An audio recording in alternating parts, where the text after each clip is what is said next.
Hello, everyone, and thank you for joining the official launch webinar for the 2025 Sustainable Development Report. It is the 10th edition of the SDSN's flagship assessment of SDG progress in all 193 UN member states. This year's edition focuses in particular on financing the SDGs by 2030 and mid-century, and is of course released a few days before the fourth international conference on financing for development.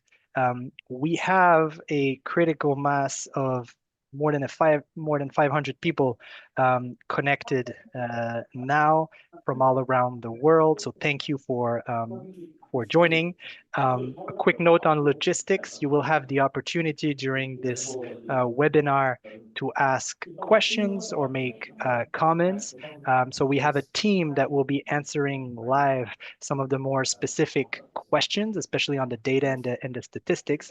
And then I will try to take a few questions also and ask our panelists some of the questions that emerge in the Q&A. So feel free to do this on the Zoom chat. And for those following on YouTube, you can also ask your questions on the YouTube chat as well. So without further ado, we'll move straight to our agenda for today. We have a very rich agenda. Some speakers were confirmed actually a few hours ago. So we have wonderful speakers and panelists that will join us in a second. We'll start with the presentation of the main statistical results for this year's edition. This will be followed by an intervention by Professor Jeffrey D. Sachs, president of the SDSN and lead author of the report, who will give us his high-level remarks, which will be then followed by a panel discussion specifically focusing on the challenge of financing the SDGs, and we'll have then a number of closing remarks as part of the event today. So I will share my screen. We will start with the overview of the key statistical results for this year's edition, and perhaps to begin with, just to mention that this is part of a broader series of SDSN report, which track at the global level each year, but also at the continental and subnational level, progress and performance on the SDGs. This year is an anniversary year, it's the 10th global edition. But as you can see, we've been working with a number of continental and subnational entities also to track SDG progress. In fact, we were just discussing a few hours ago the implication of our European report in the context of the negotiations of a long-term budget in Europe, the so-called multi-annual financial framework. These reports build on a methodology which has been peer-reviewed. It is published by an academic publisher, Dublin University Press, but also statistically audited in 2019 by the European Commission Joint Research Center. I won't spend a lot of time on the methodology itself. I'll move to the results, but there is a lot of material available online that describe in details the method used for this assessment. There are 4 parts to this year's Sustainable Development Report. Part 1 is on financing for development. It is a statement written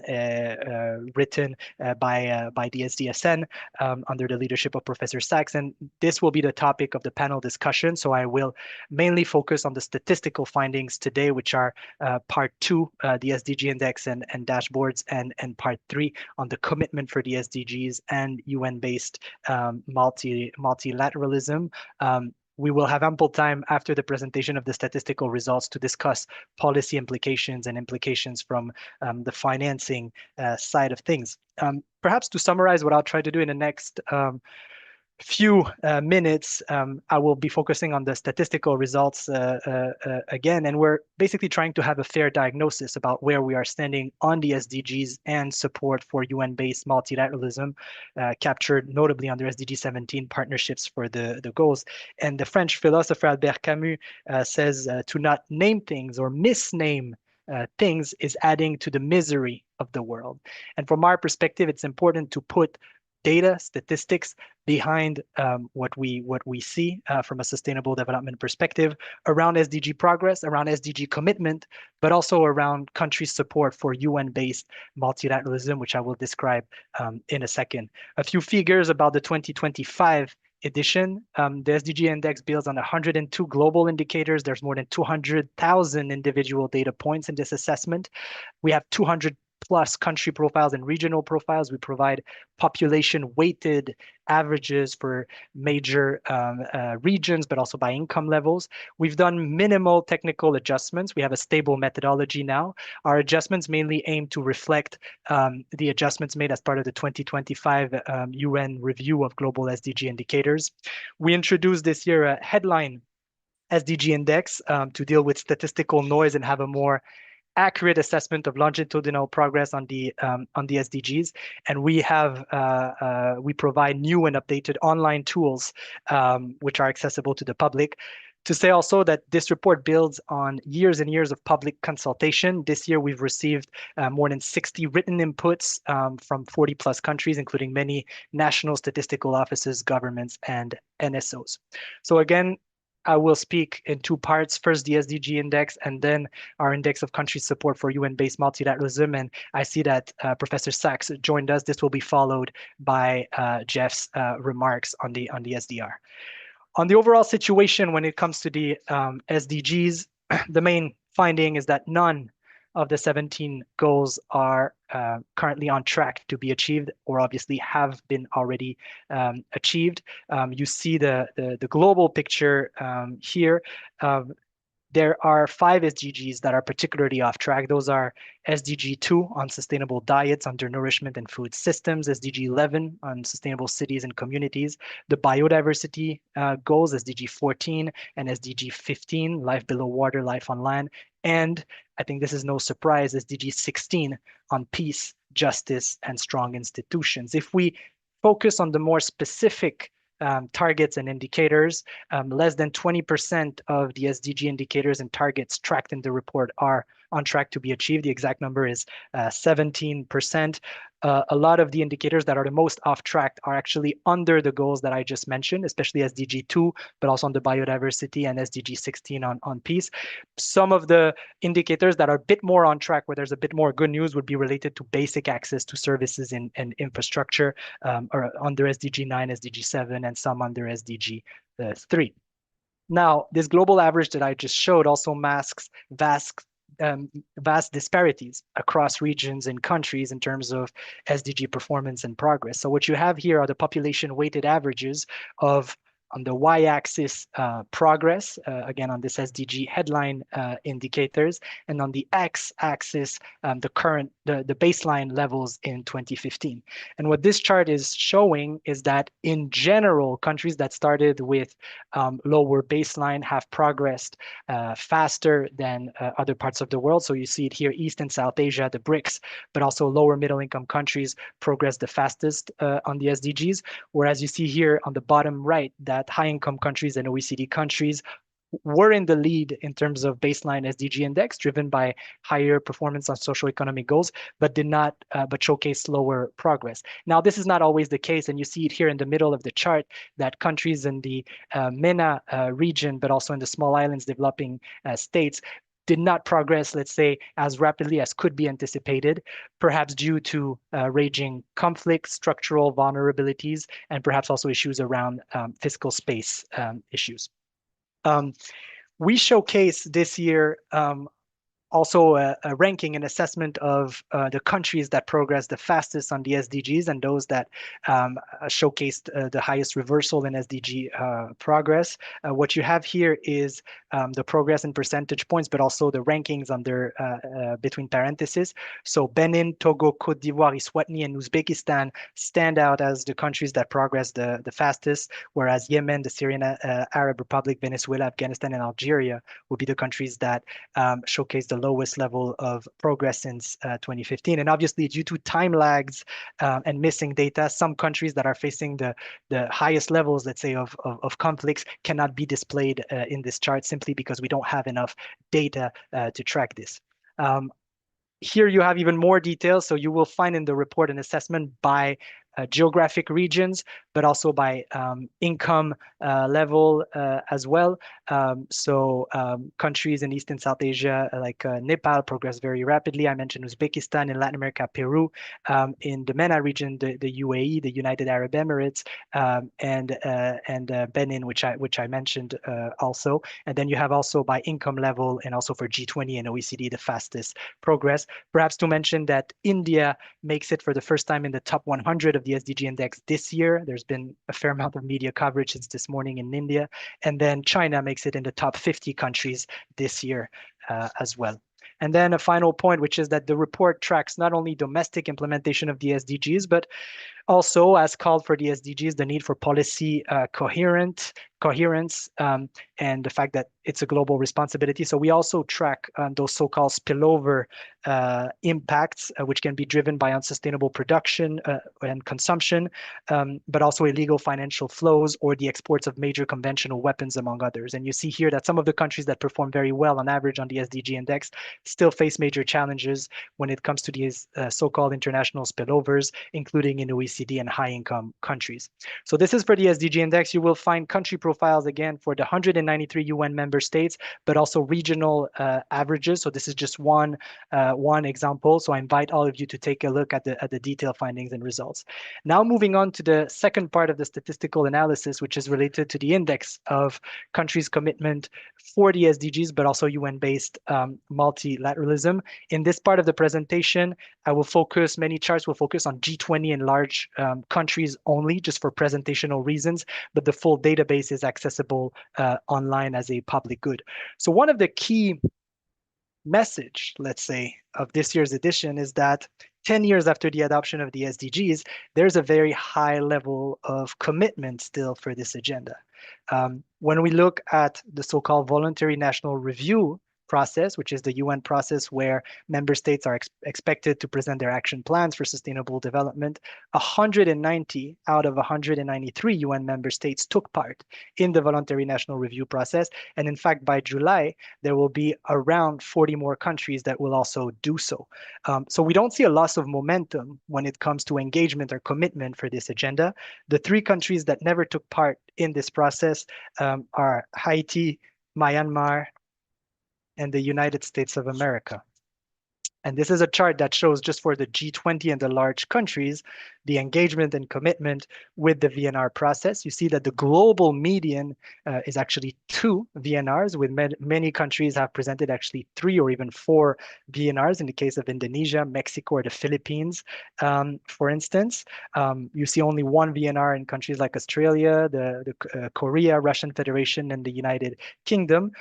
0 for the United States, as I said, and you even have non-UN member states that have been engaged in the VNR process, like the European Union, but also Palestine, among others. There's also, I mentioned it, we don't see a loss of momentum in terms of commitment for this agenda from the VNR perspective. We also see more and more engagement with so-called voluntary local reviews and the engagement of subnational entities for this agenda. You see it here, the number of voluntary local reviews carried out by state, provincial, or municipalities, showcasing their action plans and progress on the SDGs. You see here that there's many VLRs in Argentina, Mexico, Brazil, Germany, Finland, Spain, but also in the United States of America, where there are a number of states and cities that have led voluntary local reviews. And I'm sure we will hear in a moment a bit more about the engagement of subnational entities from one of our panelists, Eugenie Birch, who's here with us. We also present an updated version of the index of country support for UN-based multilateralism based on the fact, of course, that SDG 17 calls for partnerships to achieve those goals. And of course, the UN Charter and the UN system at large is an important piece for global cooperation on sustainable development. For this index, we use 6 metrics, headline indicators: the ratification of major UN treaties, votes aligned with the international majority at the UN General Assembly, membership in key UN organizations, the participation in conflicts and militarization, the use of unilateral coercive measures, and the contribution to the UN budget and international solidarity. They come from different data sources. Some of them come from UN websites and data portals, so they build on web scraping and Python scripts and codes. Others comes from external databases. On the sanctions, we use the data from the Drexel and other partners global sanctions database, but also data from the Institutes for Economics and Peace, the Global Peace Index, among others. The data that I will present are often a reflection of a 5 years average. So it's not overly sensitive to a sudden change in 1 year, but it captures an average over typically 5 years. And as I mentioned, I will present mainly results for G20 and large countries above 100 million inhabitants, but I will always include the median in the charts for comparability. The full database is accessible online. So what this chart is showing is for G20 and large countries, the percentage of major UN treaties that have been ratified. I won't list all of them. There's 60 included here. Those are treaties that have been ratified by more than half of the UN member states. The Rome Statute of the International Criminal Court, the Comprehensive Nuclear Test Ban Treaty, the Convention on Biological Diversity, the Paris Climate Agreement, among others.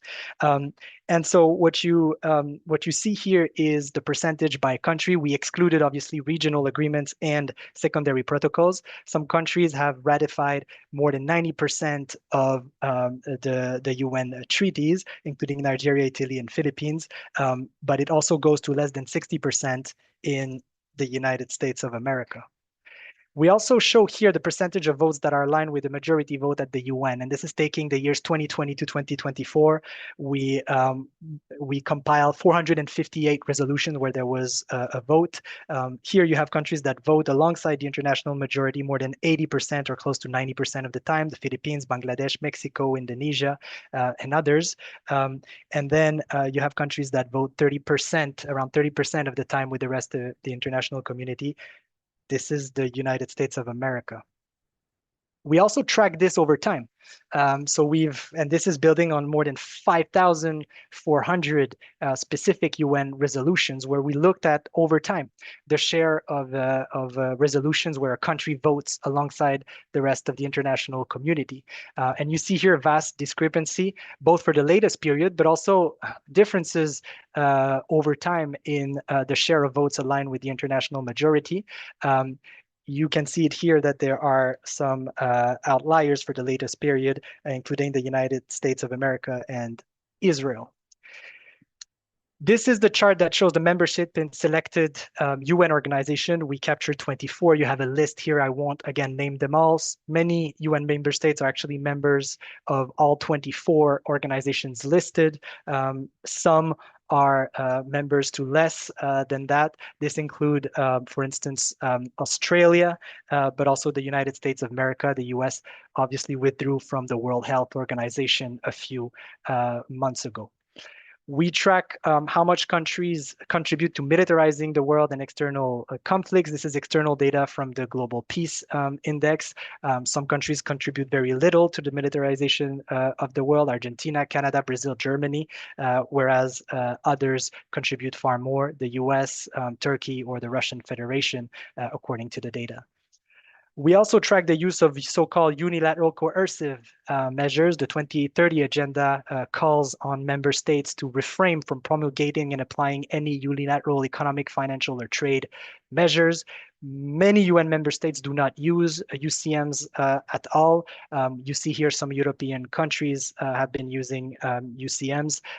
Here you see it also, there's an outlier, the United States of America. In fact, in 2014, the Human Rights Council created the mandate of the Special Rapporteur on the negative impact of UCMs on the enjoyment of human rights. And finally, we also track whether countries pay their dues to the UN on time. We've looked at the UN honor rolls from 2020 to 2024, where you can see whether countries paid on time, with a slight delay, with a significant delay, or extreme arrears in payment. India, Korea, Canada, Germany, Australia, Italy, France tend to pay relatively on time.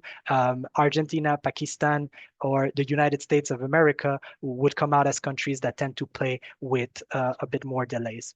And so we've aggregated those measures into an index of countries' support for UN-based multilateralism. We've taken the step of making this peer reviewed, and this is what this year's index shows. Barbados is in the lead. This was the case also last year. And then at the bottom, there are countries that support less UN-based multilateralism. Those would include the countries on the right-hand side. You would have countries like Israel, the Democratic Republic of Korea, South Sudan, or the United States of America in the bottom five, with the US being an outlier here. So this is for the statistical presentation. I will stop here just to say that everything that I've been mentioning, presenting today is accessible online on the SDG Transformation Center website. Please feel free to write to us. These are provided as public goods, so you can use them, reuse them, transform them. And perhaps just to say, of course, that the Transformation Center is part of the broader work led by the SDSN, the world's largest network for sustainable development goals. You see it here, the number of members and some of the flagship initiatives and reports, the networks in action, the SDG Academy as well. Let me thank a few colleagues before handing it over to you, Jeff. I would like to thank especially Grayson Fuller and Guilherme Jablonowski, but also Katia Paulaves, Ruben Andino, Felipe Mantovani, Samori Touré, Sarah Alali, and Alison Marks, and many, many other colleagues within the Secretariat, but also in the SDSN networks, who have done tremendous work again this year to put this report together. And speaking of the team, let me now hand it over to you, Jeff. Obviously, Professor Jeff Sachs is the president, but also the lead author of the Sustainable Development Report. So, Jeff, I would hand it over to you for your remarks on this year's report. Guillaume, thank you very, very much. Thank you to the more than 800 people and groups joining on the line right now, and especially, as Guillaume just listed, all of those team members that produced this remarkable report. I want to give a special thanks. I think everybody can feel from Guillaume's presentation the amount of work that goes into this. It's extraordinary. There is, of course, a mountain of worldwide data. These data need to be accurately used. They need to be accurately assessed. As Guillaume explained, we receive communication from dozens of governments around the world on particular data issues. We take these extremely seriously to make sure that everything is done properly. And the very high level of interest that we hear from governments in the lead up to this report shows what Guillaume was underscoring. The world community, almost to the country, remains strongly committed to Agenda 2030 and to the shared effort towards sustainable development. These are goals that cannot be achieved by any one country alone. We cannot make the climate safe by one country alone. We cannot make the oceans safe. We cannot protect biodiversity, and we cannot help the poorest people in the world to ensure that nobody is left behind, country at a time. This is a global effort. It requires global cooperation. And that global cooperation, by and large, remains strong. I think it is right to point out, maybe in the spirit of Albert Camus, we should name names. There is one country that has absented this from the agenda. Sadly, it is my own country, the United States.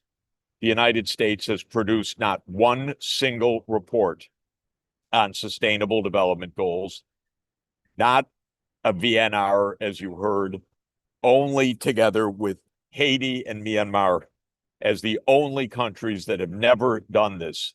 But it got worse early this year.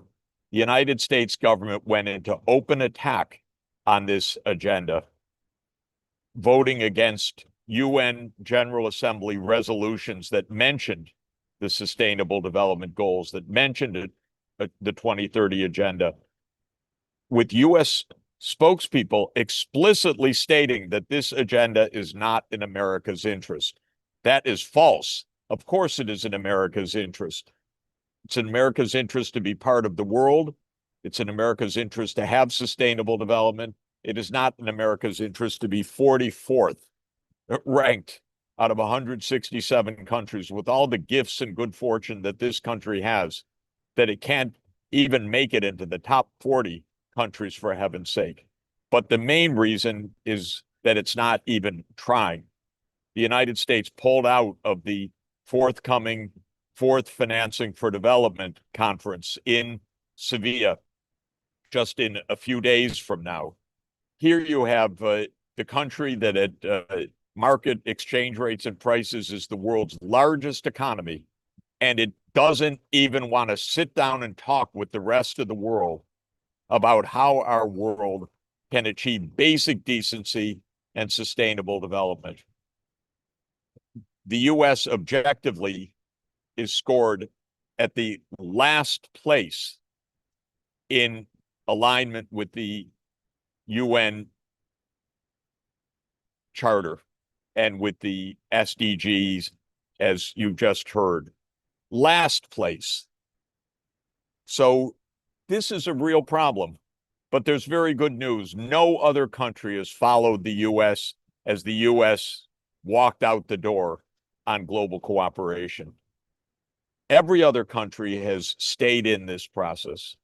And I hope that even with all of the arm twisting and power and threats that the United States makes to other countries, that they will not buckle to such pressure, because these goals were adopted for a reason. They're important for the world. We're at a very fragile time in the world. We're at a fragile time in climate where things are running out of control. We're at a fragile time in our ecosystems where basic questions of food security and water security are in front of just about every part of the world. We're in a fragile time on nuclear arms, as we know all too well just in recent days. And if we go it alone, threats, abandoning the UN, not paying dues, it's an extraordinary danger. And one country is on that track right now, my own, I'm sad, very sad to say, but maybe the rest of the world at least should understand, and I think is understanding, that won't work. That will drive us right over the abyss. Now, there's another basic theme that I think is extremely important. The greatest enemy of sustainable development is war and militarization. War destroys, war poisons the environment, war kills, war drains budgetary resources, war creates every kind of social pathology, and war takes attention away from what is truly important. And this is part of the issue here. The U.S. has been engaged in nonstop wars up until last night. Maybe there's a new ceasefire, which would be a godsend. But nonstop wars. And Europe, of all places on the planet, is cutting aid and raising its military budgets. Not raising its diplomacy, but raising its military budgets.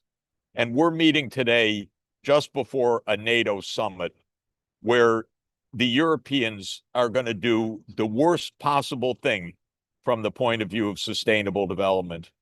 They're going to commit to draining their social programs and their budgets because Donald Trump has told them to raise their military budget. This is absolutely destructive of Europe's interests and the world's interests. And the world feels it because Europe is slashing its aid, slashing its development finance because budgets are tight. Why are budgets are tight? Because military spending is going up. Why is military spending going up? Because Europe forgot that diplomacy is a lot cheaper than constant warmongering. So sorry to say it, but this is the drama that we're in right now. Will we have a world of war, or will we have a world of multilateralism, peace, and sustainable development? And this is really nothing less than what we are discussing today. Now, if you look at what's actually happening on the ground, the great progress of countries like Benin, or like Kyrgyzstan, or like India, or China, we see that we're living in an age when these goals are absolutely achievable if the resources are put behind them. We're not in a time when we're scratching our heads saying, what should we do? We know what should be done. We understand now, and thanks to China and its relentless reduction of costs of alternative energy sources, we have within reach a completely financeable, low-carbon economy of the future. Low-cost solar, low-cost wind, low-cost electric vehicles. And hats off to China for helping to make that happen. We have solutions in precision agriculture, in using AI for healthcare, in getting kids online for education.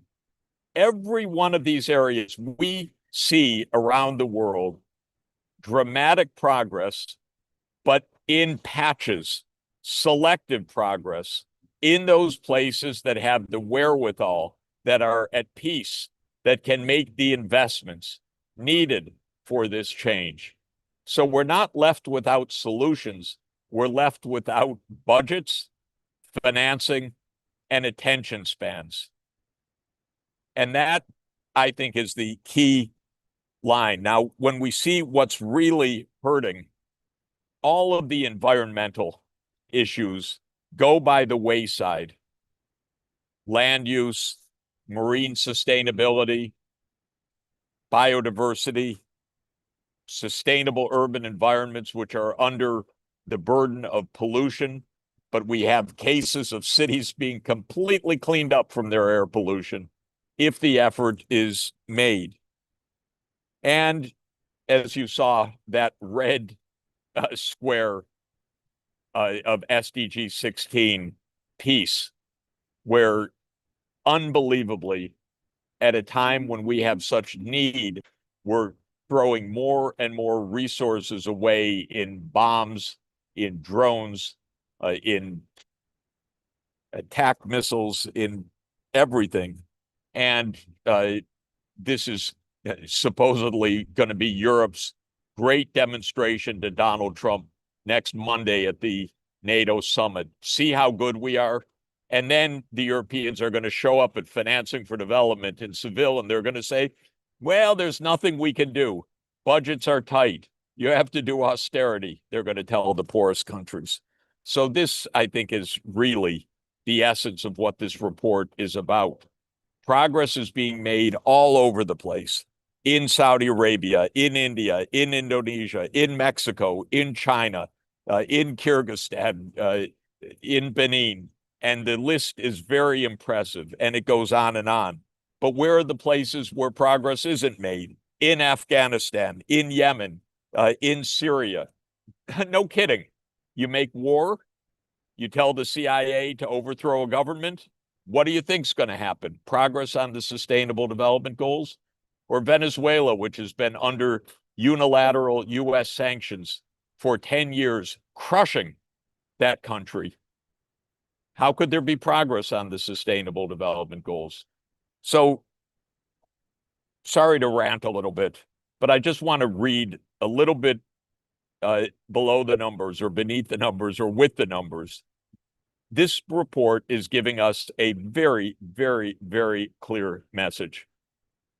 The clear message is there's lots of progress, but it is uneven, it is patchy, it depends on peace, it depends on political leadership, it depends on regional cooperation. There's nothing pessimistic in this report, but it's telling us we have choices to make. The most fundamental is between war and peace, because peace is the predicate for sustainable development. And when it comes to sustainable development, the choice is between countries going their own way, like the United States, walking out of the UN system, or countries sticking together in global solidarity. That's the only conceivable way for every place to make progress. There is no way to be safe, secure, prosperous, and sustainable on our planet unless the whole planet is making progress together. That's the true nature of globalization. So please read the report. The work is excellent. The evidence is extremely important. And the report makes our choices very, very clear. And I, again, want to congratulate the team. This is the 10th year. It gets better and better. The quality of the work is astounding. And so congratulations to all of the people who produced this wonderful report. Thank you very much. And back to you, Guillaume. Thank you so much, Jeff. And I know you need to run in a few minutes, but if you have perhaps just 5 more Yes, minutes. I do. So Seville was mentioned a few times. Obviously, the 4th International Conference on Financing for Development will start in a few days. You mentioned it. One country withdrew from those negotiations. You led, Jeff, the preparation of that opening chapter in this year's SDR around financing for development. Could you perhaps sum up for us, and that could be a great segue also for our panel discussion right after. What do you see as the key priorities when it comes to financing the SDGs and your expectations for Seville? So the basic point I think everybody understands is that the SDGs are an investment agenda. And 3 kinds of investments are preeminent. First is investment in people, or what we call human capital. That's education, healthcare, and nutrition. The second is investment in infrastructure. That's power supply, that is digital connectivity, it's fast rail, it's roads, it's ports, it's water and sanitation, it's social housing.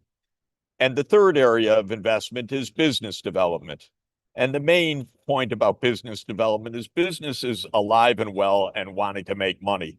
So if there are skilled workers and there is a suitable infrastructure, the business will do its job.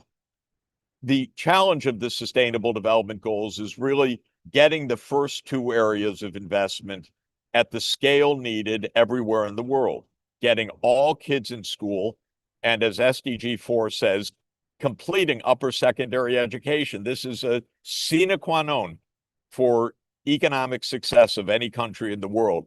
Get your kids in school, keep them in school, have them graduate upper secondary, have enough of them go on to tertiary education. But in sub-Saharan Africa, it's only about 30% of the kids completing upper secondary right now. When it comes to infrastructure, we are going to be an electricity-based civilization in the future. That's how our energy will be used overwhelmingly. There will also be a hydrogen component as well, made from clean electricity to a large extent. So getting a grid that is resilient, robust, reaching the population, and powered by zero carbon energy, whether wind, solar, nuclear, carbon capture and storage, or others. This is the basic point. And connecting that intrinsically with 5G or 5.5G as it is in China, or it'll soon be 6G. This will be the basis for sustainable development. The question is how to finance that. There's two pieces of good news. One is that the world saving is around $30 trillion right now. And just a little bit more of that 30 trillion directed towards these areas and away from wasteful areas does the trick. So we have an adequate pool of saving. It doesn't flow to half the world right now because the credit systems are all messed up. The money goes to the rich countries by and large, not to the low income and lower middle income countries that actually have the higher returns, but they're deemed to be risky. And a lot of our report is about how to de-risk the investments in the lower income and low income countries. But the main point about de-risking is to understand that because of the natural economic processes of catching up, actually poorer countries have higher growth rates and higher growth potential than richer countries. They're not a bad investment prospect.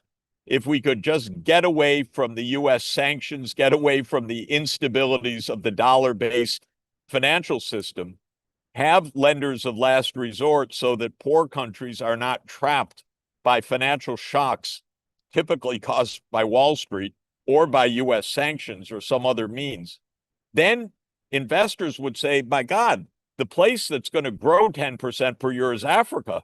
And that's where the money should be flowing. So I think the news on financing for development is basically good news. We don't have to push water uphill. The water will flow downhill. And by that, I mean the financing will flow to the poorer countries if the impediments are removed. If we understand that it's the poorer countries that have the higher growth prospects, the higher marginal returns to investment, but we need to create institutional girding to reduce the perceived risks of that investment. We don't need the IMF telling governments, don't invest, don't borrow. That's the wrong point. We need the IMF to be saying, yes, definitely take on more debt if it's long-term, low interest, and actually invested in high return activities. And so this is the main message, Guillaume, of our chapter, which is that we, like the other areas, have solutions for financing for development, but we need an overhaul of the global financial architecture, which was set in 1945, US-based, US dollar-based, not serving the needs of half the world right now, but solutions are in hand.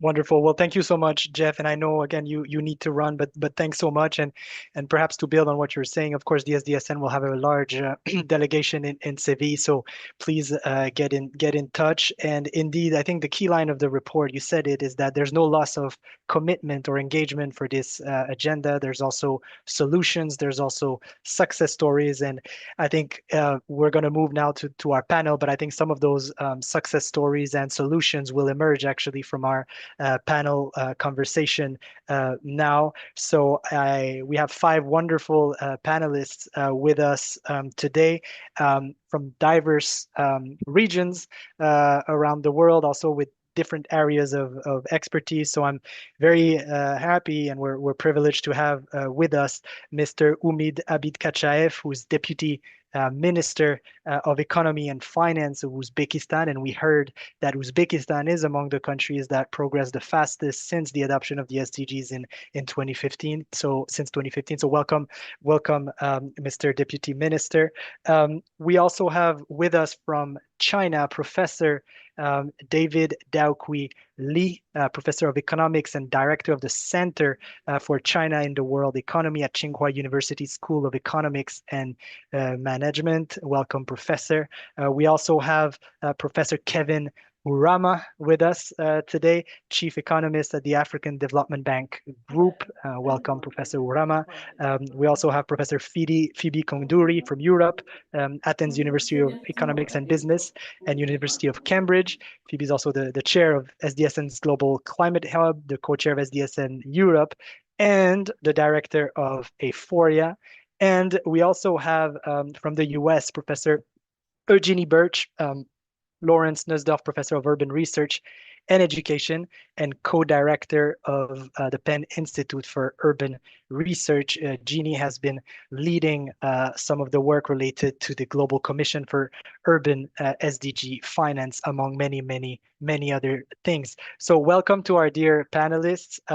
Perhaps I would start with Mr. Deputy Minister. Uzbekistan indeed stands out as one of the countries that progressed the fastest on the SDGs since their adoption. Could you perhaps share a little bit the experience of Uzbekistan on this agenda? Uzbekistan on the financing side pioneered, for instance, an SDG bond framework. So we'd love to hear about Uzbekistan's success story. Thank you very much, Mr. Lafortune, and for an excellent presentation and excellent remarks by Professor Sachs. It's, of course, a great honor and privilege to address you today at this online launch of Sustainable Development Report 2025 on behalf of the Republic of Uzbekistan. And thank you very much for all these estimations and acknowledgement of the progress. And as you mentioned, I would like to mainly outline 4 or 5 points on how we achieved and what we did, and then also talk about some financial instruments which we used for this. First of all, it is, as was mentioned by Professor Sachs, it all depends on political leadership. And thanks to the leadership of the President, His Excellency Shavkat Mirziyoyev, his strong will, the SDGs were fully integrated into National Strategy 2030. So we have our own domestic 2030 strategy, and SDGs goals were fully integrated into this. On the second point, the budget expenditures. 75% of all budget expenditures aligned with SDG implementation, demonstrating deep commitment to sustainable, inclusive growth within the scope of our national resources and capacities.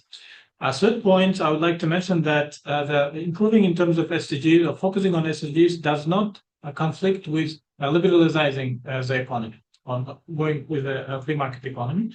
In this case, the GDP has doubled over the past 8 years in Uzbekistan, reaching 115 billion USD, and we are on a strong track to achieving the number of 200 billion USD by 2030.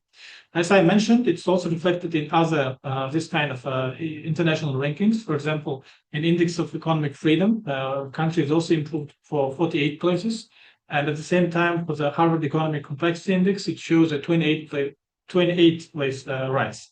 At the same time, the recent S&P and Moody's also upgraded Uzbekistan's sovereign credit rating outlook from stable to positive. Another important point is, of course, the poverty. So the end of poverty is not a dream, it's a practical possibility, as it was a famous remark by Professor Sachs. What we did, we focused on reducing the poverty using this kind of a program called 7 Opportunities and Responsibilities, which include ensuring stable employment, access to quality education, including vocational training, guaranteed healthcare, social services, improving living conditions, and developing community infrastructure, and setting strong communication with government officials. As a result, the poverty has been reduced from 23% in 2019 to 8.9% in 2024. And of course, another important point is education and health. And as President Mirziyoyev mentioned, there is a universal truth that needs no proof. The progress of any nation depends on health and education of its people. So what we did over the last 7 years, funding for preschool and school education increased 7 times. Coverage of preschool education has reached to 77%. 6,000 schools and 3,500 kindergartens were reconstructed and rebuilt. So more than 86,000 preschool places were created. So it's very much in line with Becker's model of early childhood investment, and assuming there will be higher returns in the future. So we agree that there will be time lag, but we understand the necessity of investing in human capital. And a few words about financing component instruments, which we used to do this. As you mentioned, it was SDG bonds. And besides that, in 2023, for the first time, Uzbekistan placed green sovereign bonds worth 362 million, and international bonds worth 660 million on the London Stock Exchange. And what are the projects? It's water-saving technologies. We spend this money, development of railway and metro transport, sanitation and cleanliness in the population areas, establishment of protected green belts, it's trees, and green projects. Besides that, this year, 500 million euros on green bonds also have been placed to support water-saving technologies, sanitary cleanliness project, and other green projects as well. So today, there are 24 projects totaling 4.8 billion USD in areas of education, healthcare, energy, water supply, agriculture, and transportation. And at the same time, we understand that it's not only the government money or government guaranteed money, but we also need to catalyze the private capital. Unlocking the private capital is also key. So last year, the total investment reached 35 billion USD, while our export also reached 27 billion USD. It's clear indicator of growing international confidence in the economy. Also, we are using a PPP format together with our key partners, including ADB, IFC, and the BRD. We are advancing major reforms across education and healthcare sectors using a blended finance. So in total, we've outlined measures for implementing 1.2 billion USD in healthcare, 745 million USD in preschool and school education, and 100 million USD in higher education projects. And finally, also we're working with UNDP, and Uzbekistan is implementing integrated national financing framework. So over the past 4 years, funds directed towards sustainable development have increased to 9.7 billion USD through targeted initiatives such as small and medium business development, budget tagging by SDG goals, blended finance, support for women entrepreneurs, and issuance of green and SDG bonds. As for future, with IMF, we're also working on SDG costing initiative. So it's helped us to clearly quantify funding gaps till 2030. So priority investment areas identified for now are health, education, water management, electricity supply, and broad infrastructure. I think in short, this was the main points which I would like to mention about the measure, how could I say, the tracks on which there was a progress and what kind of financial instruments we used to achieve that. Thank you so much, Deputy Minister. And we'll go back to you in a second to speak perhaps about the global perspectives and the expectation from Uzbekistan also ahead of Civi. But let's stay in Asia, but move to China.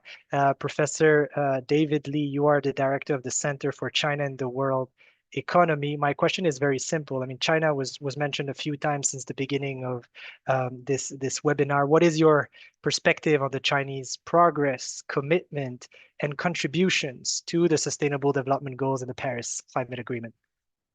Yeah, wonderful question. First of all, congratulations on your great report. It was really well done, and lots of work has been put into this. Congratulations. Okay, now you're asking China. I think China has been trying to make contributions to the to this SDG in two regards. Number one, China has been trying to improve its own economic development, especially by eliminating absolute poverty by about 5 years ago. Okay, so China was making progress to SDG by doing its homework. Second aspect of China's contribution to SDG is to try to help other countries through its Belt and Road initiatives. Okay, the Belt and Road initiatives was also first proposed 10 years ago. Okay, actually 11 years ago, and for the past 11 years, the Belt and Road projects have been benefiting many countries in the world. Okay, by building infrastructure facilities. Okay, now the very briefly, the why China is interested in doing this. Okay, let me give you the incentives behind the Chinese government's policies. I think there are two. Okay, number one is pure economic. That is, through helping other countries by the Belt and Road projects, China is able to benefit from bigger markets. Okay, when the markets become bigger, markets for products, markets for services become bigger, China's own economy will benefit. China's products, China's services will go abroad, and vice versa. Foreign products will come to China. So through trade. The other incentives I should emphasize is political. Okay, why is political? Because as we all know, that despite China's efforts in helping economic development domestically, China has always been blamed or criticized in international fora in various ways. US and other countries often blame China for global issues. Okay, so China has to find a way to gain respect, to obtain respect. And one of the best ways to gain respect is to help other countries to do better.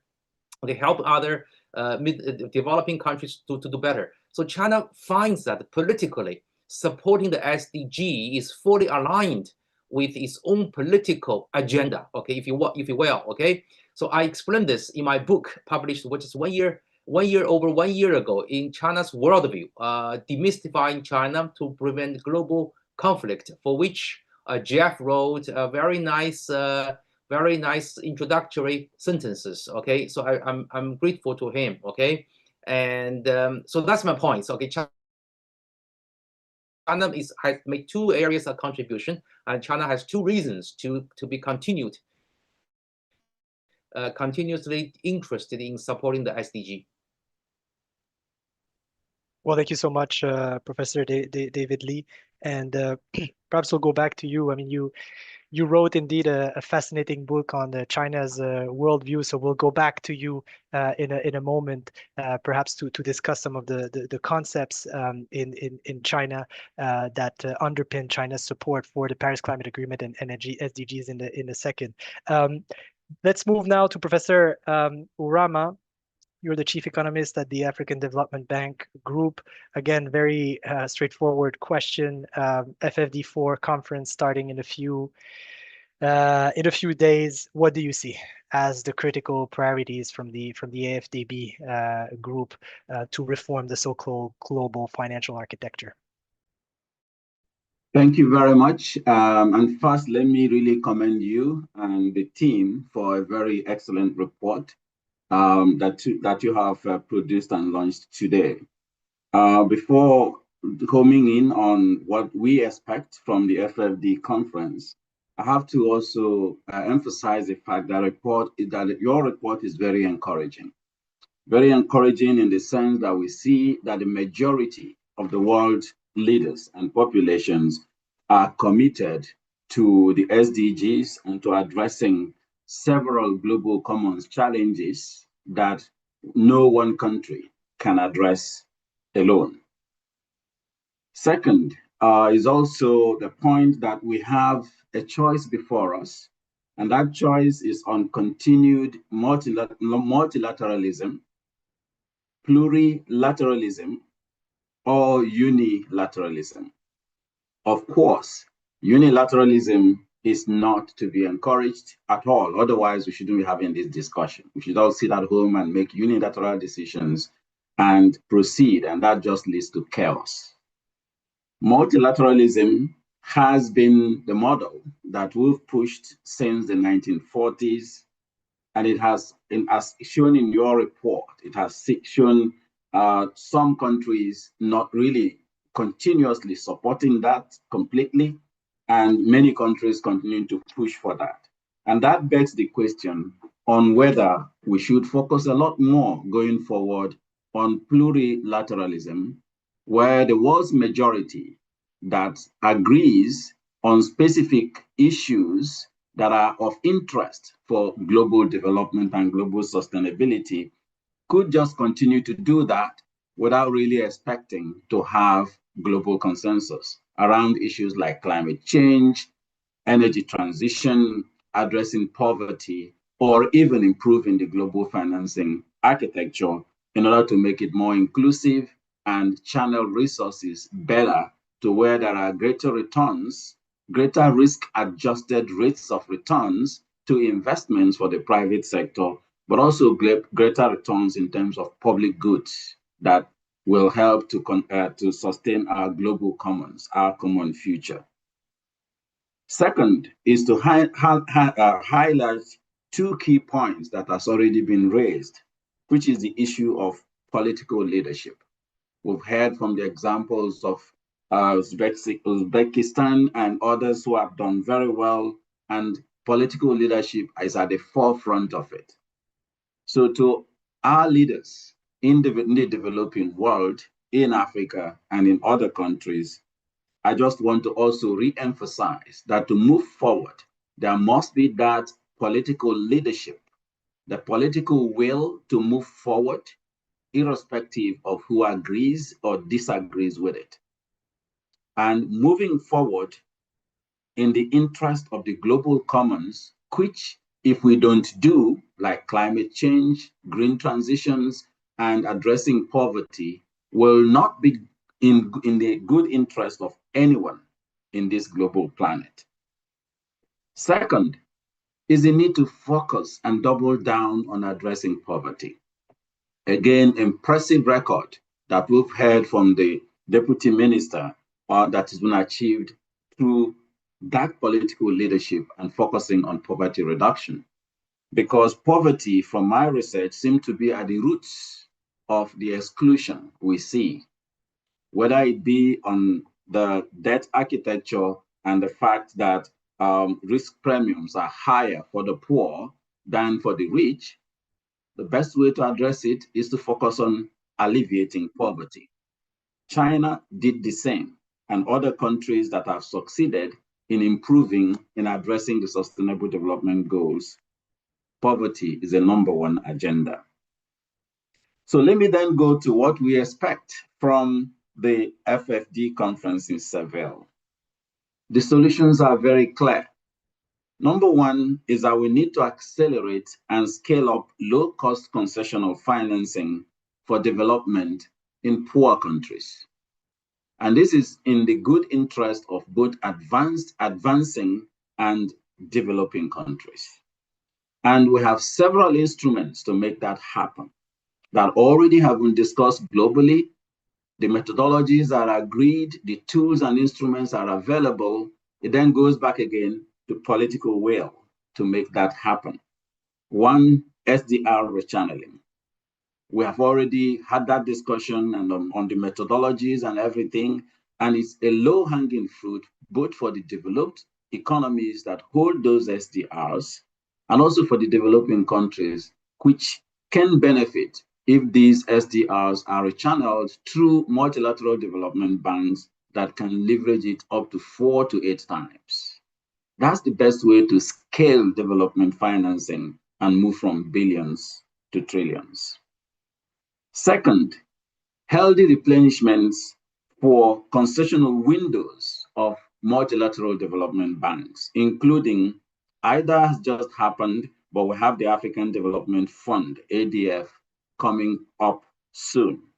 Why do I say that?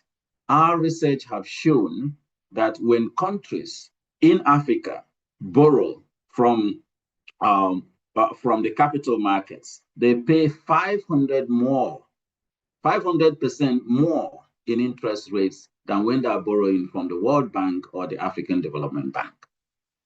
Again, the choices are very clear. If we want to address poverty, reduce migration, and reduce fragilities and all the ills of poverty and fragilities in these countries, we need to beef up low-cost financing for the countries in these economies. Because access to the commercial creditors and commercial loans are often short-term, high interest, sometimes also opaque, less transparent. So, and that's part of what is leading to what Jeff referred to with regard to the debt conundrums in many of these countries. Again, the solutions are very clear. Third is reforming the global tax architecture, the global tax governance architecture that allows for international profit shifting, costing Africa, the poorest continent of the world, over $275 billion annually. Again, if those reforms to make that architecture more transparent and equitable and allow to prevent some of these kinds of profit shifting, a lot more resources will be available for doing climate change, climate adaptation and mitigation, poverty reduction, and all those things we all pretend to care about. Parts of the Sustainable Development Goals in Africa. And then the fourth one, I would say, is improving the scale of financing and transparency of bilateral creditors, ODA, FDI, portfolio flows, and so on, how these types of financing flow into these countries, not being used as economic tools of influence, but also bilateral instruments for growth and mutual accountability in countries would be very, very helpful. Reforming the debt architecture to address the issues around risk ratings, which I've tried to study in several dimensions, and it remains befuddling to me. For example, Africa has been established to be the least defaulting in long-term infrastructure financing in the world at 1.9% default rates, compared to 6.6% default rates in North America and 12.4% default rates in Eastern Europe, and also even 4.6% default rates in Asia and Western Europe. Yet, Africa pays far much more than any other region of the world to access capital for development. And when you look at it, goes back to the second point I raised, which is about poverty. Because when you try to correlate per capita incomes with risk ratings by Moody's or Fish or any of the big three, you'll find a perfect correlation, which means the poorer you are, the more difficult it is for you to access resources to develop. When you do the same analysis on flow of climate finance or any form of finance, you'll find the inverse relationships, which tells me that maybe we are not too serious as a global community to address the challenges we all know is in the global interest, a common interest of the global community to try to address. Another one that flies in the face of the discussion is financing energy transitions. We know Africa has over 45% of technical potential in renewable energy, but how much financing for renewable energy technology production goes to Africa? How much financing? Basically, what I see is that if the global financial system wants to be efficient, effective, and inclusive, we need a fundamental reorientation of our mindsets, our models, and the approach to global financing for development. I can talk about it going on and on, but I know time is not in my favor. So just to say again, African countries in the developing world, let's learn from the examples of those who have achieved progress, including Benin in Africa, as you captured in your report, and several African countries that have made significant progress in achieving SDGs. All of them were driven by political will and focus on addressing poverty reduction in those countries. So let's focus on these two goals. And once we do that, we'll be able to then have multiplier effects on addressing several of the other SDGs in different countries. And then finally, let's not lose hair or split hair too much about global multilateralism. We've tried it since the 1940s, and you're still going to have countries that will pull out today, pull in tomorrow, agree on one thing or the other, and not agree on the other. Let the global majority focus on plurilateralism, and if 80–90% of the world agrees on a subject and continues to implement that deeply, we will have a chance of getting 100% agreement by coalition of the willing. Thank you. Well, thank you, Professor Urama, for indeed, I mean, as we said at the beginning of this webinar, we're trying to name things. Not naming things might add to the misery. And I think you've been naming very clearly some of the issues around the credit rating system, the cost of financing, but also the issue around profit shifting, which is one of the metrics included, by the way, in SDSN's International Spillover Index as part of the report. You can talk about those issues for a lot longer, I know, and I see we have more than 650 people still connected, so I think people could also listen to you for much longer. But we'll move to another speaker, and we'll move to Europe now. I'll turn now to Phoebe. Phoebe, we've been talking a lot about the financing challenge, but of course we need also policy and technical pathways. Could you give us an update on your work related to integrated pathways for sustainable development, including deep decarbonization and land use systems in Europe? Absolutely. First of all, congratulations. Every year we are very excited about the new report, and every next year the next report is even more informative, more detailed, more validated, and a lot of credit goes to you and your team, all the credit, because this is a report that people are waiting for. And it's important. It's very important as a benchmark. Now, with regards to our work, I chair the SDSN Global Climate Hub, and at the moment I am at the UN headquarters in Europe, that is in Bonn, finalizing a collaboration agreement between SDSN Global Climate Hub and UNFCCC.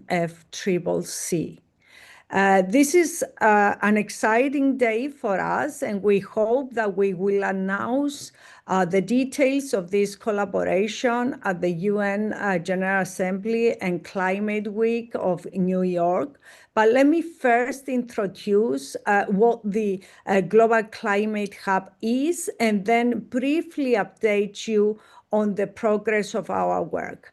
The SDSN Global Climate Hub is a very integrated and holistic tool that allows detailed decarbonization and climate resilient pathways development. So our mission is to develop for each and every country in the world and for each region of the world holistic decarbonization pathways. What does holistic mean? Well, this climate hub has 3 sections that function simultaneously. The first section, it's an interdisciplinary mathematical modeling that brings together explicit modeling that integrates climate scenario, energy systems decarbonization pathways calculation, transport systems decarbonization pathways, land use and marine use systems decarbonization pathways, and then the integrated solution is embedded into socioeconomic systems in order to answer 2 questions: how we can attract the finance for implementing the dynamic decarbonization pathways, that is the dynamic mixture of technologies, policy revisions, and fiscal and financial instruments that will allow us to move from where we are today to full climate neutrality and climate resilience by 2050. And while we are using this very hectically mathematical framework, we are simultaneously working with the stakeholders on the ground. So for each country, we mobilize the SDSN hubs and we function in participatory living labs where the stakeholders, all the stakeholders, the scientists, the technology developers, the policymakers, the politicians, the civil society, the financiers, the businesses discuss the current situation based on our science modeling, and also discuss which of the dynamic and spatial pathways that derive from scientific modeling are better equipped to mitigate their own problems and accelerate their climate neutrality and climate resilience transition pathways. So all of this exercise is then documented in an open access, and it will be open at the UN conference in Seville on sustainable development, which allows gathering of all the needed data for all this modeling, spatial data, time series data, socioeconomic data, satellite data, and more. It also allows access to the models that we use, the integrating modeling suite for energy, for transport, for land use and agriculture and forestry, for marine use, and then socioeconomic equilibrium modeling.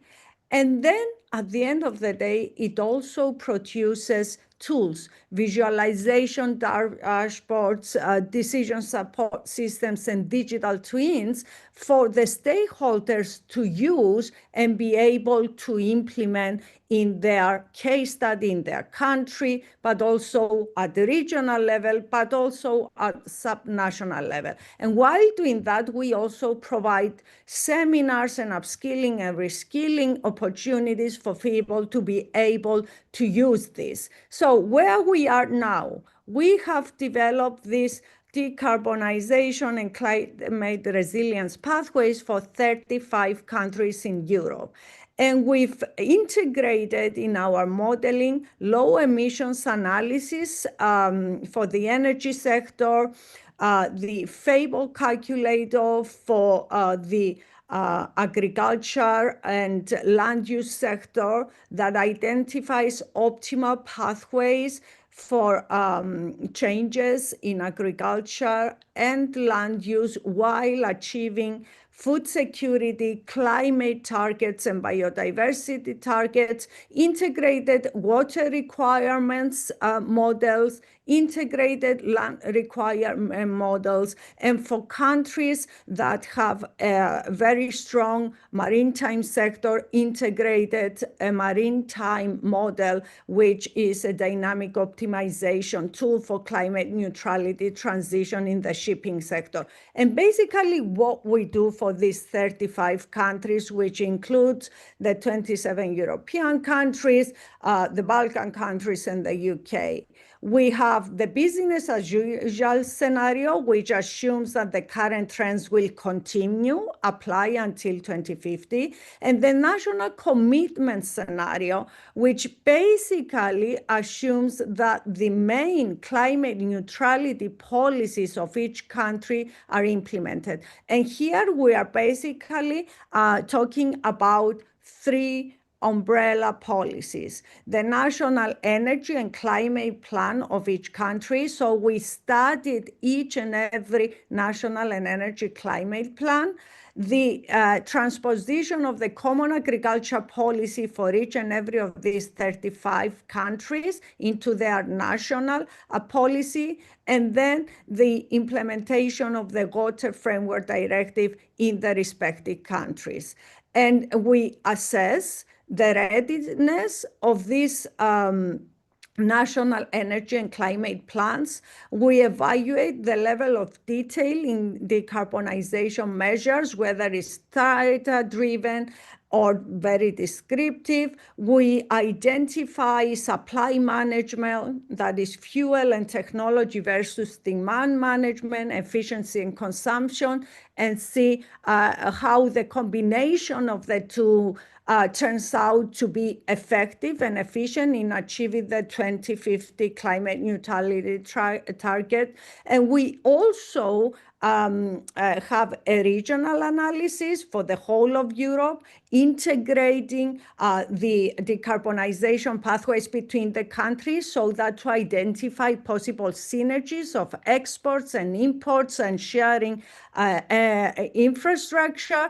But we also do a country level analysis. So very quickly, a few results. With regards to the food and land system, the national commitment scenarios allows at the European level significant reductions in greenhouse gas emissions by 15%. It allows increase in it brings increases in production costs, but intensive investments allow boosting productivity, so these production cost increases are covered.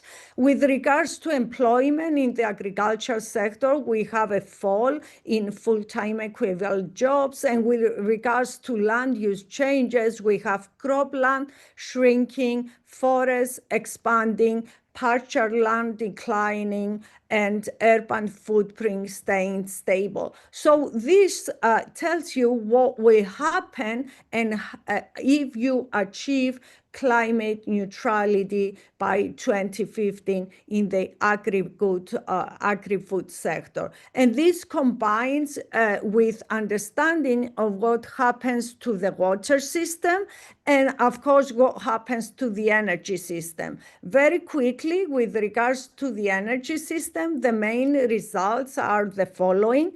Under the implementation of the national commitment scenario, renewables supply the bulk of electricity in Europe and in the UK and in the Balkans. They displace gas and oil. Solar energy and biomass enter the end-use mix. Hydrogen generation ramps up alongside a new synthetic fuel module. Oil refining shrinks to a niche transport segment. Electricity becomes the primary carrier for residential services and industry, while transport increasingly uses hydrogen and synthetic fuels. And finally, imports of fossil feedstock vanish, reducing supply-side emissions. And not only we identify the general European situation, but we also do these detailed plans that are explicitly costed and are explicitly recommended with regards to the timing of implementing the different policies and the different transformation, the different changes. But we also analyze the whole region as a country. So we identify the energy corridors in Europe and in the Balkans, and we highlight that Europe should exploit the advantage in economic feasibility of hydrogen production facilities on the continent's peripheries, while simultaneously linking them to hydrogen demand of Western Central Europe through a combination of new and repurposed infrastructure. In closing, I would like to say that this report, which includes a very thorough assessment of all the technologies, all the policies, costing them, identify very detailed pathways, both over time and across base and between countries. It also gives recommendations with regards to what policy changes should happen. So there are a number of recommendations, 20 recommendations, I would say, but I just want to touch upon the final one, which is about quickly, Phoebe, because we'll need to move to our next speaker. Yeah. So Thank you. so half a minute. Equity recommendations point to the fact that Western and Northern European countries tend to set more ambitious net zero goals, relying on the existing robust technological readiness, the secure grid infrastructure, and mature supply chain.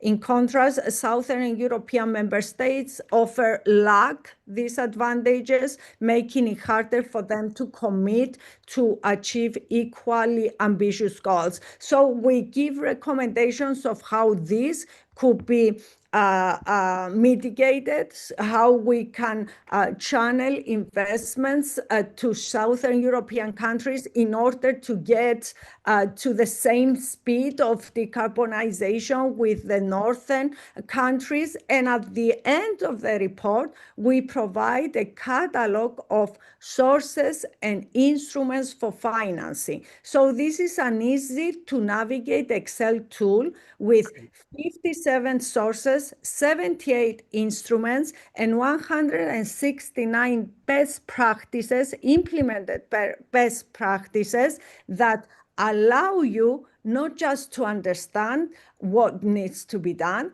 but also identifying the financing sources for what needs to be done. I will stop. Wonderful. Well, that's very impressive work, of course, Phoebe. And basically, I think what you're saying, because of course this is a global webinar, but the point is that you've been working on the long-term modeling tools for some of the transformations in the case of Europe. And I think the point here is that more than ever, with the challenging geopolitical context, those kinds of modeling exercises can show us how these goals and transformations can be achieved, but also the power of global cooperation and efficiency gains from cooperating across, in this case, European countries, but perhaps other continents. And I think in all those exercises, the outcome of the modeling exercise matters, but the process also of bringing the scientists, the policymakers, the financiers, the utility companies is also of extreme value. So thank you so much. And I'm sure everybody will look at this report that you're launching, I believe, in Seville. Unfortunately, we won't have time to do a second round of questions. Actually, Deputy Minister from Uzbekistan had to leave, and we have a number of closing remarks also, and tight schedules and agenda. So I'll just end with you, Jeannie, on the subnational issues, the key obstacles. I mean, we've spoken a lot about nation states and countries so far, but there's of course a big role for states, provincial governments, cities. Sometimes we see even more engagement in a number of countries at the subnational level than at the central or federal level. Could you tell us a bit more about your work when it comes to financing the SDGs at the subnational level? Certainly. Thank you very much. And as everyone said, this is a wonderful report that SDSN has put forward. We've talked a lot about member states at the national level, but we haven't talked about the details of implementation and the understanding of context by region, by country, in terms of implementation. We've talked about the sources of funding, but we haven't talked about some of the barriers to this funding itself. In the past 2 years, we've been working with SDSN on something called the Global Commission for Urban SDG Finance. And I see Professor Hirama is a member of the commission, along with about 80 other mayors, financial experts, and other people from the civil society arenas, particularly the city networks and so forth. The issue that we have to deal with is a misalignment among the levels of government, that the SDGs, 70% of them need to be implemented at the local level. But in order to do this, we need to get the financing down to the local level in efficient ways. And the way our systems are built today, that doesn't necessarily occur. And so what we're working with the SDG Commission is trying to develop some innovative instruments that will address these particular issues. We have 6 task forces that are dealing with multilateral development bank reform, one dealing with creating new institutions or funds, one dealing with the private sector, one dealing with understanding resilience and adaptation and climate change, one dealing with how we must advocate for what we need, and one dealing with, I've forgotten the 6th, I'm sorry, but at any rate, the main thrust of the commission has been, the last one was working on context. The main thrust of the commission is to be thinking of innovative reforms. At the multilateral development bank level and the global financial architecture, one of the things we've been discussed globally has been the creation of country platforms. That is, member states need to think about across their countries what they need for investment purposes. That's a wonderful discussion to think about how to unite ministries across governments. But while they're doing that, they need to think about how to integrate cities into that discussion. And cities themselves need to create city platforms. It gives full picture of what they need to do so that they can coordinate across their various agencies and so forth. The second thing that we're working on is that something called the Green Cities Guarantee Fund. There is money out there. Jeff assures us that the savings, of course, are there. But what we don't have is enough money going into the places where we need them. And one of the reasons, of course, has been addressed by Professor Urama and others, is the issue of risk and how we evaluate risk. And we need to find ways to de-risk the kinds of investments that are needed to make the SDGs at the local level work.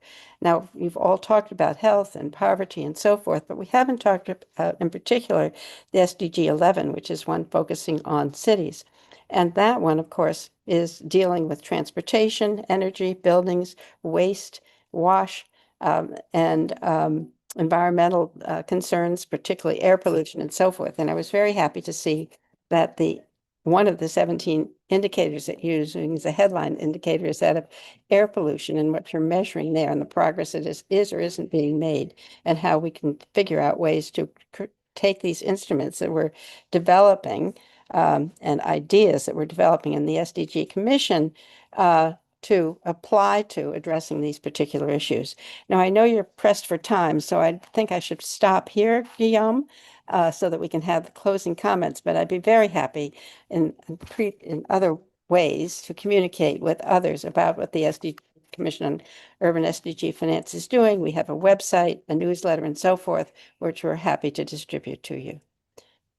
Yeah, well, thank you so much, Jeannie, and indeed, all of your great work is accessible on the website of the Global Commission for Urban SDG Finance. Unfortunately, we're going to have to close the panel because we have a number of closing remarks, and I've been informed that some of our upcoming speakers have a very tight agenda today. What I wanted to do is to ask you for a quick message on hope.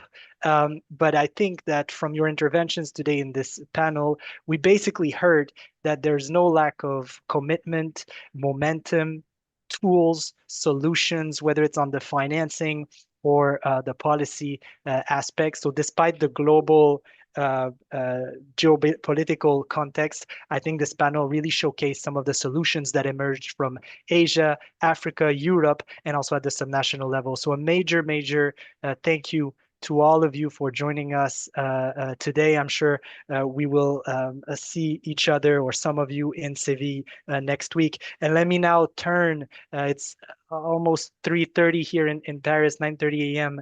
East, so we're almost on time. Let me turn to our two closing remarks, and we will start with Mr. Enrique Ochoa, who is Vice Minister of Foreign Affairs in Mexico. Mr. Ochoa, the floor is yours. Thank you. Thank you very much, Guillaume. And first of all, let me congratulate you for the report that comes just at the right time, just before we are going to meet in Sevilla during the 4th International Conference on Financing for Development. Thank you very much. The report brings us real clarity and also the sense of urgency, reminding us that achieving the SDGs and our global climate targets is still possible, but only if we align our financial systems with our shared priorities of the people and the planet. In that regard, Mexico very much welcomes this timely focus on reforming the international financial architecture. The need for change, as you know, is not abstract. It is grounded in the lived realities of our countries, striving to deliver for our people while navigating the constraints, fiscal space, the rising debt burdens, and mounting systemic needs. We have to move toward a more inclusive, more equitable, and development-oriented financial system, one that really responds to the structural vulnerabilities that many countries face. And these are precisely the conversation that we brought into the FFD process. And as you know, Mexico, as a co-facilitator of the conference and the Compromiso of Sevilla, has worked alongside Nepal, Zambia, and Norway to promote a more open, inclusive, and action-oriented negotiation process. Our goal has been clear, that the Compromiso de Sevilla doesn't serve only as a rhetorical exercise, but as a launching path for concrete solutions, scalable partnerships, and renewed multilateral solidarity. It outlines our shared commitment to a more coherent, resilient, and sustainable financial ecosystem, one that prioritizes long-term development impact and supports countries, especially those in vulnerable situations, in achieving their national objectives. The aim is not to replace the existing system, but to strengthen it, to make it fit for purpose in today's world, rooted in equity, sustainability, and inclusion. The report underscores this urgency. It shows where progress is possible and where innovation and political will can innovate and accelerate it. We are very pleased that the report recognizes a notable achievement in Mexico's performance as one of the fastest advancing countries among OECD and G20 countries on SDG implementation. So we are very happy about that. And we take great pride in this progress. It reflects sustained domestic efforts to expand social protection, reduce inequalities, enhance climate resilience, and promote a just digital and green transition. But we also know that the national efforts alone are not sufficient. Our experience reinforces the urgent need for a supportive international environment. The Compromiso de Sevilla identifies several foundational shifts to strengthen this environment, and I will just mention a few. Scaling up financing for sustainable development and climate action with a focus on countries' ownership.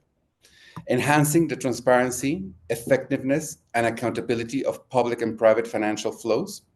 Strengthening debt sustainability and liquidity access through timely, fair, and development-sensitive mechanisms.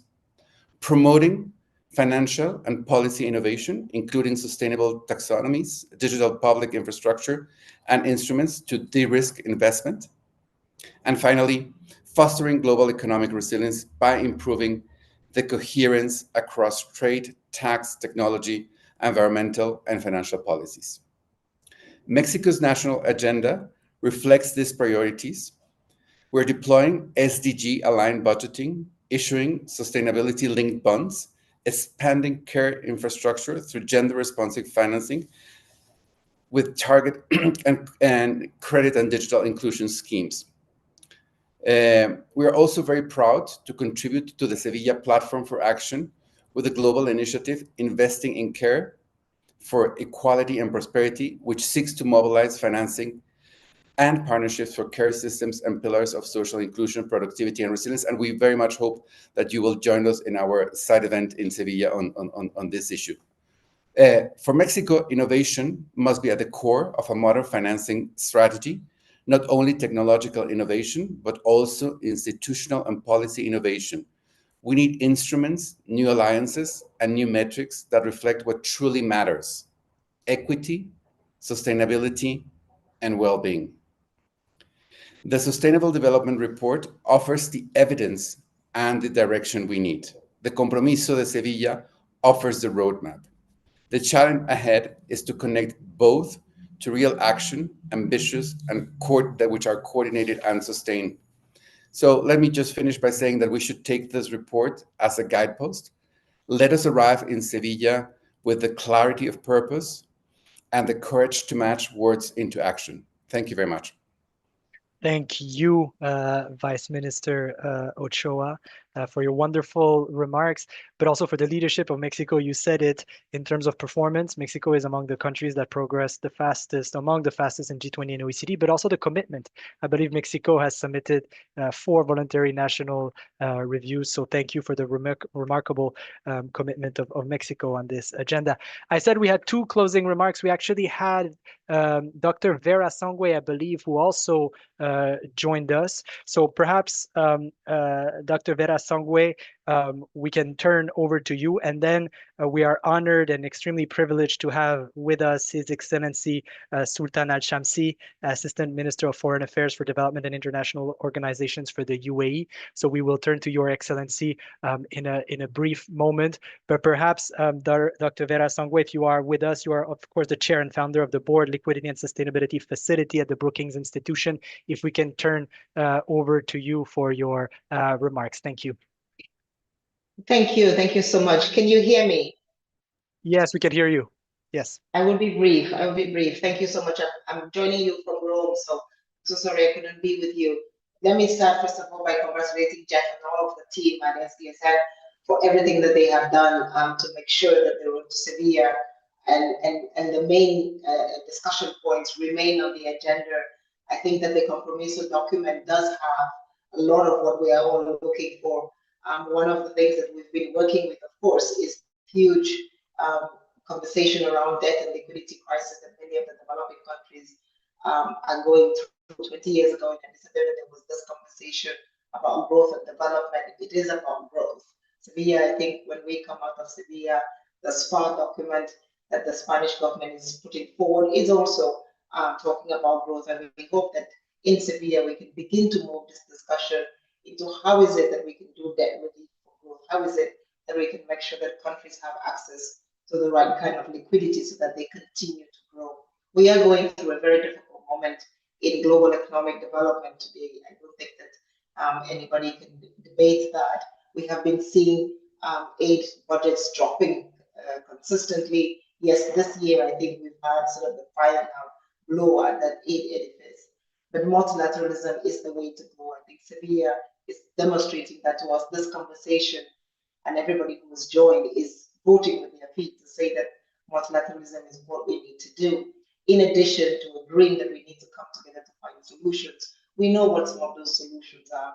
We know that some of it is looking for and beginning to have a debt treatment system from the IMF and the World Bank that helps countries in need so that they can come up and come forward to help restructure their debt for those who need restructuring, for those who need refinancing, that we can give them access to markets, work with credit rating agencies, work with creditors. That's something that Jeff and the team have been doing a lot to see how we can reduce the cost of financing. The South African G20 is also working on this. There's a lot of reports. I just shared one on climate, debt, and nature. We must agree that climate development go together. You cannot do climate without development. You cannot do development without climate. We are all looking for a prosperous future tomorrow, which we can do collectively, and believe that it is a way forward. So I'm really hoping subscribe to all the provisions and the recommendations of the compromiso report. But more importantly, we know that the difficulty happens with implementation, to see how we can come together as a global community to begin to do the implementation. You will be important, you will be needed, all of us on this course, to be able to make sure that actually implementation does happen once we have done the policy arguments to move forward.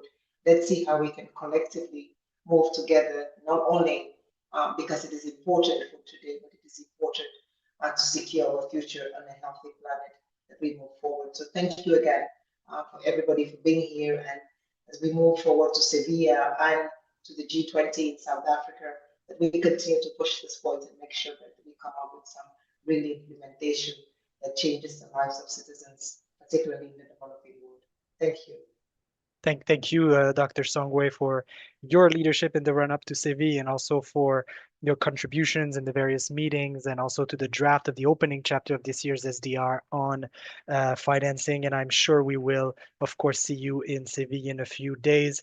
And now let's turn to our final speaker and the very final closing remarks. We are very happy to have with us His Excellency Sultan Al-Shamsi, the Assistant Minister of Foreign Affairs for Development and International Organizations for the United Arab Emirates. The UAE is among the countries which shows among the fastest progress among high-income countries in this year's SDR. So, Your Excellency, the floor is yours, and you are providing the final remarks to this launch ceremony. Well, thank you very much for hosting such a very important meeting. a week before the main meeting that will happen in Spain. I think it's now just only 5 years remaining to the end of the 2030 agenda, which is, I think, is as mentioned, all the colleagues here, we have a lot of struggles and challenges to achieve this 2030 agenda.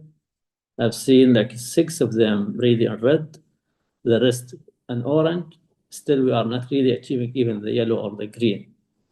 And some of them really been not really reporting a lot, especially this SDG number 16, which is about peace and others. Even the health, I've seen a lot of priorities being changed, especially after the COVID and the pandemic. Priorities being changed, so they need to focus really more and more how to achieve these SDGs. The cornerstone of the Sustainable Development Goals is the responsibility and accountability of the development countries as well, with the national strategies for achieving their priorities, having policies in place, strategies in place for the development priorities. The international community and development partners should ideally support the national-led development programs, with local capacity building view as one of the objectives rather than prerequisite for partnerships. Effective development finance should also adhere to the global principles for effective development partnership, country ownership, focus on the result, inclusive partnerships, and transparency and accountability.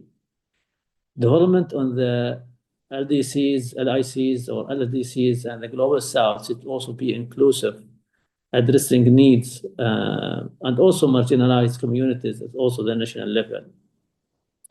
It's important to reaffirm the multilateral financing mechanism to support developing countries to have better access in a manner that's responsive, agile, and effective. And we need to reinforce the humanitarian, early recovery, development, peace nexus. This is why we need to really to make sure this really as a chain of connecting together that make sure any crisis also quickly for early recovery and development and peace. And I've seen actually from the previous examples here, conflict war is really one of the main effects actually on not achieving these SDGs. The UAE is also started, long time ago about reporting our collaboration and alignment with the ODA principle, the OECD DAC. Also, we've been one of the drivers of the total official support for sustainable developments. Important also to measure. We've seen, I think, the reporting is very important. It's not about development assistance. There is a lot of instruments can be really effective also on the achieving the SDGs, like private sector, equity, bond, shares. So everything should be captured. ODA is really an important instrument, but also we have another instruments can really report and capture that. We strongly support also the free flow of trade and investment and as enablers for sustainable development. And also we encourage partnerships, bilateral, multilateral, and triangular that build capacity and connect developing countries to infrastructure, trade, and opportunity. The OE reaffirms its commitment to climate action. We hosted 2 years ago about the COP28, and we also regularly to host conferences as well here at the UAE. Next year also will host the UN Water Conference in collaboration also with Senegal. Also will focus one of these SDGs about the water security that also affect in many elements, even on the food security as well. It's also important that also we see for support the small island states, so fragile also islands, we also focus.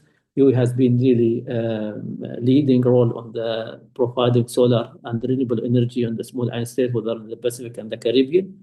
We will continue also to make sure they have also access for clean water, access for a lot of challenges they are facing on the small island states. Small businesses are also critical to support them as well.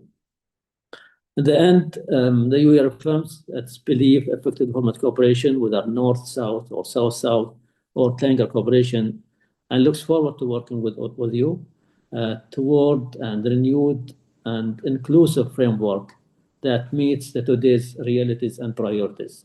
Thank you. Well, thank you. Thank you so much, Your Excellency, for these excellent closing remarks and for your leadership on this on this agenda. It's 3:50 p.m. My time, so we're almost on time, just 5 minutes later than the anticipated schedule. So let me just thank all of our speakers, panelists, but also the more than almost 500 people still connected to this webinar. As mentioned, all of the material, the report, the databases is accessible online on the SDG Transformation Center website. If there is any questions or requests for clarifications, we have an institutional email address accessible, so please reach out to us. I'm very much aware that we did not get a chance to collect and ask questions to our panelists, but the ones that were directed at the SDSN will try to take stock of those questions and comments and respond in one way or another. I hope that this webinar gave a little bit of hope, despite the difficult geopolitical context, that there are solutions on the financing side, on the policy side, the pathways, and also good success stories that have occurred in the past few years, and that most importantly, most of the world community remains extremely committed to this agenda. So again, major thank you to our speakers, to all of the people that joined from around the world this webinar, and see some of you in Civi in a few days. Thank you so much and have a great